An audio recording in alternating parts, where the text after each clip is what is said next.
નમસ્કાર, આપ જોઈ રહ્યા છો CNCC ગુજરાત। આજના સમાજમાં પોલીસની વિશેષ કામગીરી છે। લોકજનમાં પોલીસની કામગીરીને જાગૃત કરવી એ સારી બાબત છે।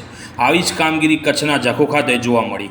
આશીરાવાડ પ્રાથમિક શાળાના તમામ શિક્ષકો તેમજ બાળકોને પોલીસ સ્ટેશનથી માહિતગાર કરાવવાનું આયોજન કરવામાં આવ્યું, જેમાં પોલીસ તંત્રએ બી સારો સાથ સહકાર આપ્યો। આજના ભયાવહ જમાનામાં પોલીસની કામગીરી કેવી છે એ બાળકોને ખબર જ હોવી જોઈએ, જે માટે પોલીસ સ્ટેશનમાં વિવિધ રજિસ્ટર અને ક્રાઇમ શાખા, એકાઉન્ટ શાખા, LIB શાખા, બારની seat, PSO table, GujCop, VHF duty વગેરેની કામગીરીથી વિદ્યાર્થીઓને માહિતગાર કરવામાં આવ્યા।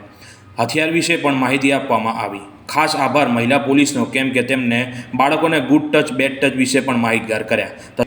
જાતીય સતામણી શું છે તેના વિશે પણ વિશેષ માહિતી આપી। રિપોર્ટર રમેશભાઈ ભાનુશાલી, નડિયાદ, કચ્છ।